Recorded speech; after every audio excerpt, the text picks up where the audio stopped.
غزوہ احد میں صحابی رسول، غزوہ بدر میں ایک صحابی شریک نہیں ہو سکے. انہیں نہیں پتا تھا کہ میدان جنگ کا میدان قائم ہو جائے گا اور یہ ہوگا اور وہ ہوگا، انہیں نہیں پتا تھا. جب مسلمانوں کو فتح ہوئی تو انہوں نے منت مانی. منت ہوتی ہے نا، اللہ میرا یہ کام ہو جائے تو میں یہ کروں گا، میرا یہ کام ہو جائے تو میں یہ کروں گا. یہ واجب ہو جاتی ہے، اس لیے منتیں نہیں ماننی چاہیے. لوگ کہتے ہیں نا اللہ میرا فلاں کام ہو گیا تو میں اتنے روزے رکھوں گا، اتنا صدقہ کروں گا، وہ فرض ہو جائے گا آپ کے اوپر، اس لیے ویسے ہی دعا مانگ لیا کریں اللہ سے. بعض لوگ اتنی اونچی اونچی منتیں مان لیتے ہیں پھر ان سے پوری ہوتی نہیں ہے. تو اسلام میں الفاظ کی بہت ویلیو ہے، اور منت زبان سے ہوتی ہے، صرف دل میں ارادے سے نہیں ہوتی. اس کو عربی میں نظر کہتے ہیں، نظر، اردو میں منت.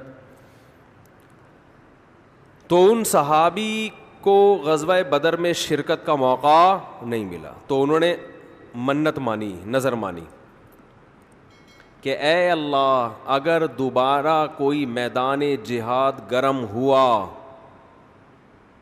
تو میں ایسی بہادری سے لڑوں گا، لَيَرَيَنَّ اللَّهُ مَا أَصْنَعُ، اللہ دیکھے گا کہ میں کیا کرتا ہوں. بظاہر یہ تکبر والے الفاظ ہیں، بظاہر یہ الفاظ کیا ہیں؟ تکبر والے، کہ اللہ دیکھے گا کہ میں کیا کر کے دکھاتا ہوں. لیکن بعض جملے الفاظ کے اعتبار سے تکبر والے ہوتے ہیں، مگر حقیقت میں وہ ایک ناز کی کیفیت ہوتی ہے. ناز، کہ اللہ میں وہ کچھ کروں گا کہ تو بھی دیکھے گا، خوش ہو جائے گا، تو ایسا کر کے دکھاؤں گا بہادری.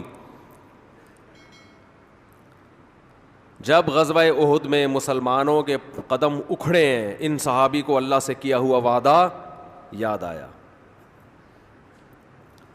کہ میں نے اللہ سے معاہدہ کیا تھا کہ اللہ میں ایسے بہادری کے جوہر دکھاؤں گا کہ تو دیکھے گا کہ میں کیا کر رہا ہوں. تو یہ کیا کر رہے تھے؟ کھجور کھا رہے تھے نا،